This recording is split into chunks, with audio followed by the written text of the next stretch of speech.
azaperforminga muri kiriya gitaramo. Aho bushize mwibuke neza hari ba Bruce Melody, hari ba Bwiza ndetse n'abandi bagiye batandukanye. Twakomeje undi muhanzi wa kabiri w'umunyarwanda uzaririmba bamwita Kevin Kade. Guys, reka mbasuhuze rero nongere mbahe ikaze kuri YouTube channel yanyu, handi mugiye kuzajya musanga amakuru agiye atandukanye, agiye aryoshye ameze neza cyane. Uyu munsi rero murabizi neza ko hari amakuru ari kugenda acicikana, gusa hari amakuru atariho ivumbi nshaka kubagezaho muri kano kanya. Gusa mbere na mbere yuko tujya mu makuru, taza guhera muri gospel. Nze mbereke umuhanzi witwa Alpha Rwirangira ndetse na Adrien Misigaro, aho bamaze iminsi bafite worship team ikomeye cyane hariya muri Canada.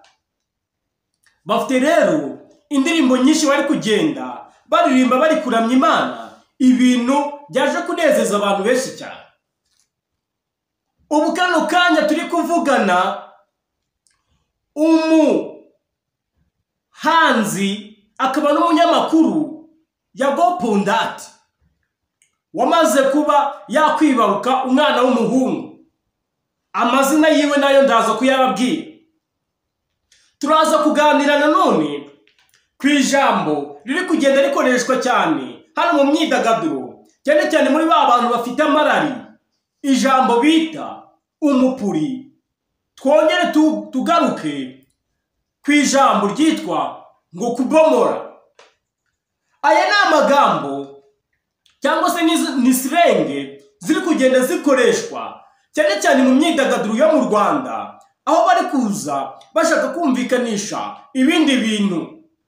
Gusa njyewe ntaje kuba nakunda, kubera ko abana bacu bari kugenda babireba. Rwose ntabwo ari ibintu byiza, ibintu ugasanga umuntu mukuru, umuntu umubyeyi afite umwana ariko ari kujya kuri kamera akavuga ngo kubomora, ngo umupuri, ngo ibiki n'ibiki.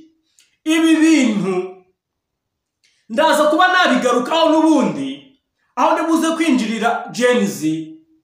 Ugasanga abanyarwenya nta kindi kintu bari kwigaho, nta kindi kintu bari kuganira usibye kuri bino bintu. Mwabuze ibintu bizima mwakwigisha, mwabuze ibintu bizima mwasesa nk'umuntu, kuza muvuga ngo umupuri, ngo kubomora. Ubundi ibyo bintu ni ibiki? Tuvugishije ukuri. Gusa ibyo ngibyo ndaza kugenda mbenyuramo gahoro gahoro, ndaza kugenda nivugira ku bintu biri kugenda bivugwa cyane mu myidagaduro. Inkuru rero ishyushye, inkuru ishyushye nuko kino gitaramo Move of Africa cyongeye kugaruka i Kigali.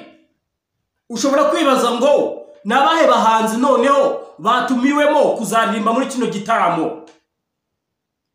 Mwibuke neza ibitaramo byagiye biba by'uyu mugabo, kuntu byagiye bigenda neza, ugasanga rwose abahanzi babyitabiriye. Gusa uyu munsi reka tuze turebe abahanzi bitabiriye bazitabira bino bitaramo bizaba ku itariki 27 z'ukwezi kwa karindwi kuzageza ku itariki 2 z'ukwa munani. Aya makuru aragaragaza yuko umuhanzi yitwa Mugisha Benjamin cyangwa se Debo Kevin Kade ari mu bahanzi nyarwanda bagiye bashora amafaranga menshi, ariko batigize babona ahantu bayagaruriza bari gukora ibitaramo. Kevin Kade rero kano kanyubu yamaze kujya ku rutonde nawe yuko ari umuhanzi mu Rwanda ushobora kuba yakwitegwaho ibintu bya danje, kubera yuko twabonye performance yakoreye muri arena ubwo The Ben yakoraga igitaramo. Ni umuhanzi mwiza tutatinya kuba twabivugaho. Uyu Kevin Kade rero aya mahirwe abonye yakakwiye kuyakoresha neza, kubera yuko ari mu bantu nzi neza bazi kubyina. kubyina, bazi gutegura stage, performance yiwe rwose igomba kuba iri hejuru. Gusa abantu bateguye bino bitaramo bya Move of Africa, hari ibintu rwose abanyarwanda utari kwishimira. Uri kumva? Ariko mbere yuko mbigaruka ureka nze twivugire kuri uyu muhanzi wa gatatu yitwa Ruti Joel. Ruti Joel ari mu bantu nabo mu bahanzi nyarwanda bazaperforminga hano muri kino gitaramo. Mwibuke neza, ubundi ubushize hari hibereye umuntu yitwa Davido ndetse n'abandi bahanzi bakomeye bo muri Nigeria, ariko ubu ngubu siko byagenze. Bagiye batuzanira uwo bita Timaya. Ese niye ndirimbo niye hit afite? Tuvugisha ukuri. Ibaze kuzana Timaya ngo muzanye i Kigali, ukazana umuhanzi ngo Kiss Daniel. Kiss Daniel ubwo yazaga mu gihugu muzi ibintu byabaye kuri Bruce Melody. Uyu rero Kiss Daniel nawe muri iyi minsi nta hit afite. Biri kugaragara yuko ino ndirimbo From Yana niba imaze kuba yajya hanze, niyo ndirimbo ishobora kuzaba iri guca ibintu muri kino gitaramo, kubera yuko uyu musani Chris Easy nawe azagaragara kuri stage, kubera ko iyi ndirimbo bazayiperforminga kuko harabura amezi 2 gusa. Ubwo ni nk'iminsi mike, ni ukwezi kumwe n'iminsi gusa. Tukiri aho ngaho turaza kugaruka ku makuru y'umuhanzi yitwa Itaho Iwacu Bruce Melody. Bruce Melody yaje kumenyekana yuko yabaye nka Kiramani, imodoka yiwe yayigurishije Barabas. Aya ni amakuru abantu benshi batigeze bamenya. Abayamenye bagerageje kuyahisha babaha akantu ngo bitaza kuba bamenyekana, kubera yuko iyi modoka ya Bruce Melody yaje kugurishwa ngo kubera ideni yari afitiye aba producer. Ari nayo mpamvu uwo bita Element bashwanye cyane, ndetse n'uyu producer Press Keys bakaba barashwanye bya hatari. Ese niba koko Bruce Melody yaragurishije imodoka, uyu musani nawe Kiramani akagurisha imodoka ngo kubera ubukene, mwuka byaranye murumva koko umuziki uri kujya hehe? Uyu Bruce Melody amaze iminsi ari kugenda mu modoka, ya modoka yahaye nk'Imana umugore wiwe. Aya ni amakuru ari imihanda, ntabwo ibintu ndi kubikora ndi kubihimba. Aya ni amakuru ari imihanda. Uri kumva? Ni amakuru ari imihanda kandi binababaje cyane. Ariko nanone ndi makuru ndibuze kuba ndi kuza kugarukaho nuko ni indirimbo From Yana hagaragayemo musaza Makanyaga Abdul. Sinzi niba ku kavido utakabonye, ariko uyu Makanyaga Abdul indirimbo ikimara kurangira yaravuze ati reka njye kwirebera bano bahungu ubundi mbabaze ni ukubera iki mwakoresheje indirimbo yanjye, kubera iki mwafashe ibihangano byacu mukaza mukabivanga n'iby'imiziki yanyu idafite ikintu na kimwe. Ariko ni ukubera iki ubundi mugani wa Skytu wivugiye ngo kubera iki Element ashuka abantu? Urumva ari gushuka abastar, hama wakikorera indirimbo nziza we bakagenda akabacurira ibintu tutaza ahantu biri. Ariko nawe sinamurenganya, niba ugiye ukavangamo indirimbo z'umusaza, umusaza akaza kukwirebera, nimba yewe yaje no kubaka akantu mwakoresheje ibintu byanjye nimwabyanga, njye ndaza kuba nabarega. Uri kumva? Ndaza kuba nabarega kuko mwanyinjiriye cyane. Iyi ni indirimbo yanjye. Iyi ndirimbo rero itarajya hanze Makanyaga Abdul nabonye mu mashusho yari ari kumwe na Junior Giti. Urumva? Ari kumwe na The Ben ndetse na Kevin Kade. Bari kumwe bari kugenda basubiramo indirimbo Makanyaga Abdul ari kugenda ashyiramo umurya w'inanga asa nk'ashyiramo akantu ka gakondo. Bishatse kuvuga ikire, bishatse kuvuga ko uyu musaza ashobora kuba yabwiye bano bahungu turimo udashyiramo akantu ka gakondo ntabwo biri buze kuba byavamo.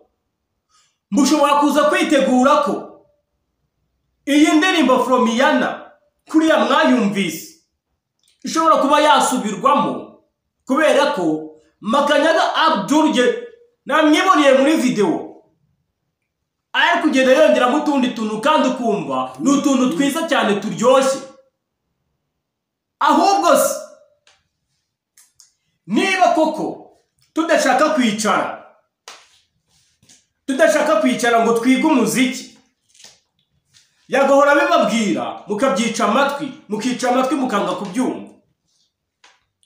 Mwakwicaye hamwe mugakora umuziki muzima, mukiga buryo ki mukora umuziki w'umwimerere. Muravuga ngo muragendera ngo ku bintu ngo abasaza bakoze, yego ni byiza pe mubigendereho, ariko turaza kureba umuziki wa Nigeria impamvu uri kugenda ukundwa ndetse ukajya no hejuru ku rwego rw'isi. Twese turi kubibona, birimo biraterwa nuko bicaye hamwe bagashaka ikintu cyiza kizatuma umuziki wabo ugenda ukagera kure cyane ugatera imbere. Ariko twebwe turi kwicara turi kwikorera ibishishwa, nta muhanzi ucyandika, sibyo? Ntabwo abahanzi bari kwandika, sinzi ibintu bibereyemo muri kino gihe. Urugero ndaza kurufatira kuri Chris Easy. Uyu Easy iyo atasaporenze indirimbo z'abandi ubu usanga yakoze uturirimbo tubi nk'utw'abana. Yego indirimbo ziri kurebwa pe, zirimo ziranumvwa, ariko se umuziki udafite umwimerere, udafite ahantu ushingiye, hagati yo uzajya guhangana na Diamond, ufite inzozi ngo uzajya guhangana ngo na Davido, tuvugishe ukuri, ese ibyo bintu uzabikora gute? Ibi bintu uzabikora gute? Ko twama tuvuga ibintu mukagira ngo turi kubeshya. Nimba mushaka gukora umuziki muzima, nimugende mwige mutekereze. Inzu zibareberera imiziki ndetse n'inyungu zishora amafaranga mu bantu bafite ibitekerezo bizima, bafite ubuhanga mu kwandika. Nk'ubu buriya Bosco ntabwo yakakwiye kuba yicaye. Hari abapeti bazi kwandika, mubahereza amafaranga babandikira indirimbo nziza. Mureke kuzana ibintu by'ibintu ntaza ahantu muba mwabikuye, sibyo? Nimutubabarire rwose turabinginze. Ntabwo dushaka kugumya turi abanyuma mu karere. Urumva umuziki wacu ugomba kugira umwimerere. Rwose nimba uri umuntu ukunda umuziki, uvuga ngo uri umuhanzi, ese wahanze iki nimba nta kintu cyavuye mu mutwe wawe? Sibyo? Ibi ngibi sibyo ndibuze kugarukaho gusa, sibyo? Ndaza kuba nagaruka, sibyo? Ndaza kuba nagaruka kuri Bishop Gafaranga, aho abaturanyi biwe batangiye gutangaza yuko byari bimaze igihe umugore wa Gafaranga bivugwa yuko arimo araca umugabo wiwe inyuma. Burya abagabo hari igihe turengana, ugasanga nka Gafaranga ari kwihiringa ashaka amafaranga, ariko umugore wiwe wari kwihiringa ashari gushaka abandi bagabo. Ibi nabyo umuntu yamunyuzamo urushyi ngo akoze ikosa, yego gukubita n'icyaha, ariko se niba kuko umuntu afashwe bigenze gutya bikanamunanira kwihangana, umuntu ahise arega ngo baramwishe, iyi ni divorce aka kanya. Je ndimo ndayibona yatutumbye ahangaha kuko Yesu umugore washakaga kubaka, yari umugore wishakira amafaranga. Iri etaje bagomba kuyigabana da. Abagore b'iyi minsi niko bameze, nibwo bwenge bafite. Ariko nanone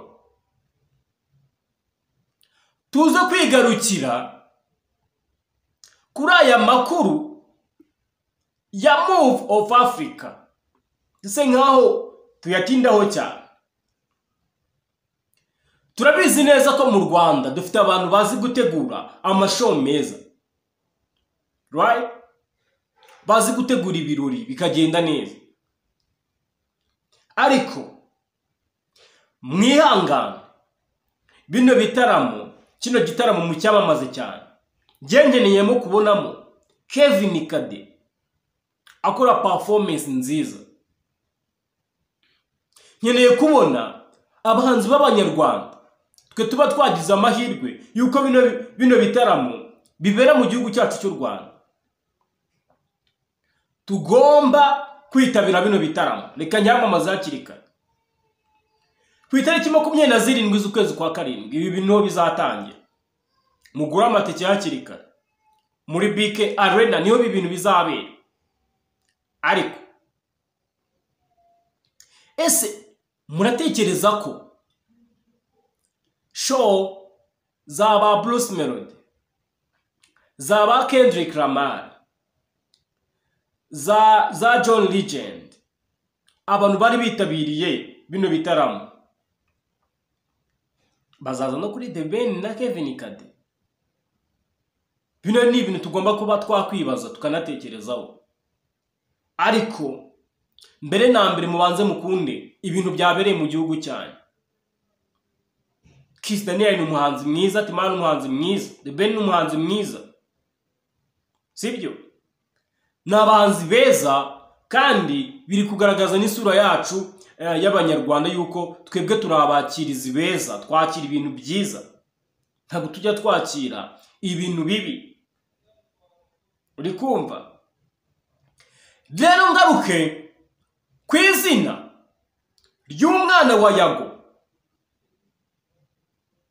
Uyu Yago watangaje amazina y'umwana benshi ntibamenye ibyo ari byo. Ariko ngo kubera ko afite impamvu yamwise amazina ngiye kubatangariza. Sibyo?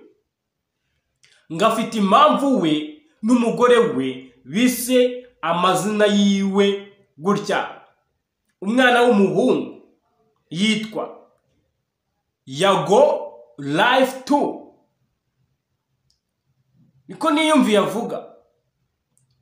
Niko umwana wiwe yitwa Yago Life 2. Twikomereze rero.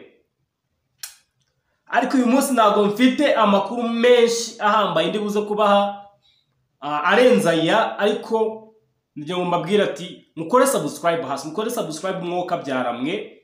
Turaza kuba twagaruka nanone ku makuru ari kugenda avugwa, ndetse tuze no gusesengura cyase tuze kureba neza nimba atari ugusebya uyu mu DJ wacu Brian ndetse na Tesha.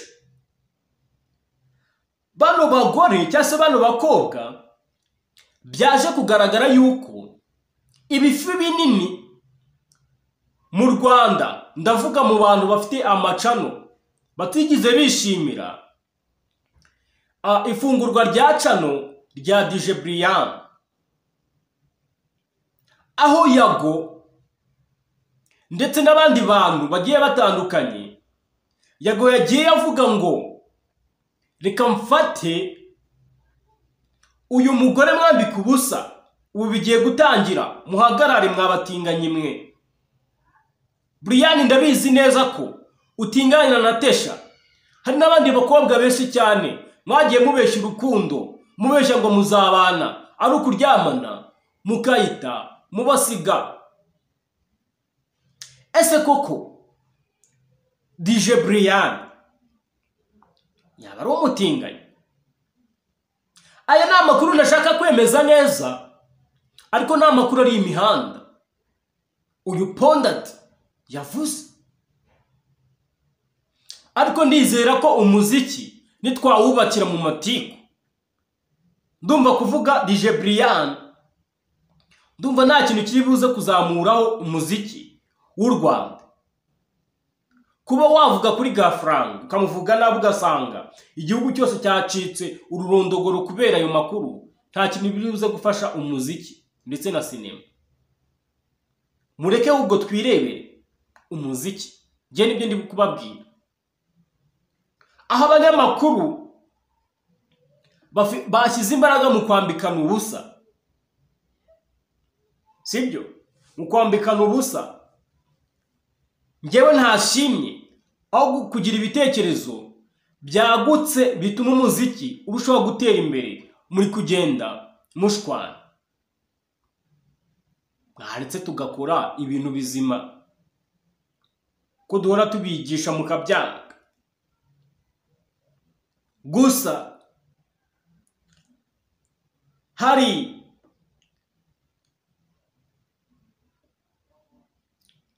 akaririmbo uyu muhanzi Alpha Rwirangira n'iyi worship team ye bari kugenda baramya neza, baririmba, anye numvise ngiye mu mwuka. Yesu Kristo nshuti magara,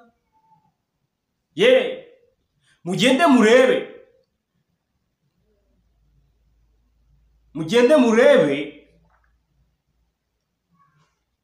bino bihangano by'abantu basore bacu bakoze byinshi, gusa baza kuva mu muziki bitewe n'itangazamakuru ribi. Gusa ndaza kuba handi makuru nimugoroba, hari amakuru ndimo ndigaho neza. Ifungwa rya Gafaranga,